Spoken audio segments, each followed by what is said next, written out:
hospitalisé au service de réanimation du Kremlin-Bicêtre, Val-de-Marne, après son grave accident de voiture survenu vendredi dernier. Pierre Palmade n'a pas encore pu être auditionné par la police.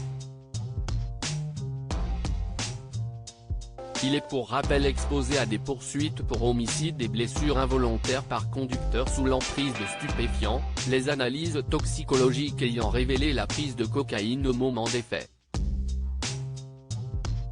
Ce mardi 14 février, comme l'a révélé Le Parisien, l'équipe médicale qui a pris en charge l'humoriste doit procéder à un nouvel examen de son célèbre patient.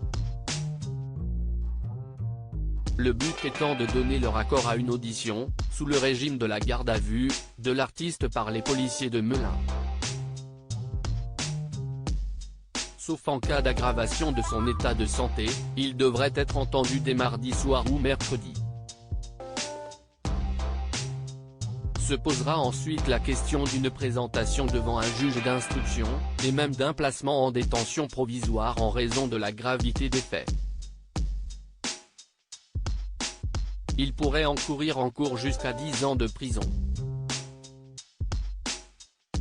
Rien qui ne témoigne d'un trafic. À noter qu'en parallèle, les policiers recherchent activement les deux individus qui étaient présents dans le véhicule de l'humoriste au moment de l'accident avant de prendre la suite. Un comportement irresponsable passible de poursuite pour non-assistance à personne en danger. Le ministère de l'Intérieur a notamment appelé les deux fuyards à se rendre lundi. Leur identité pourrait notamment être révélée grâce à l'exploitation du téléphone de Pierre Palmade, qui avait été saisi dimanche lors d'une perquisition menée dans sa maison de Célie-en-Bière, Seine-et-Marne, par les gendarmes de la brigade de recherche de Fontainebleau.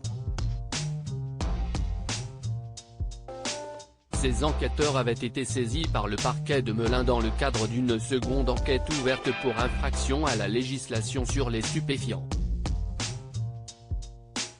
Une procédure parallèle visant à éclaircir la détention et l'usage de stupéfiants de l'humoriste, ainsi que ses liens avec d'éventuels fournisseurs de drogue. Ce qui a notamment permis à la justice d'opérer une perquisition chez lui.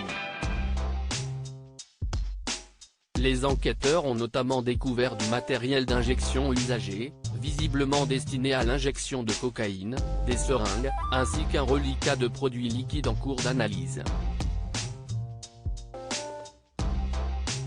Mais aucune trace de stupéfiants purs. À la grande surprise des policiers et gendarmes, on a des traces de produits, rien qui ne témoigne d'un trafic.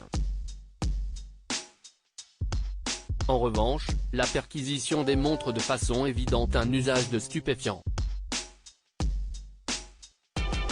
Mais cette absence de drogue retrouvée au domicile de Palmade a fait naître un doute sur un possible nettoyage de preuves par de tierces personnes, puisqu'il s'est écoulé plus de 24 heures entre l'accident et la perquisition. Affaire à suivre.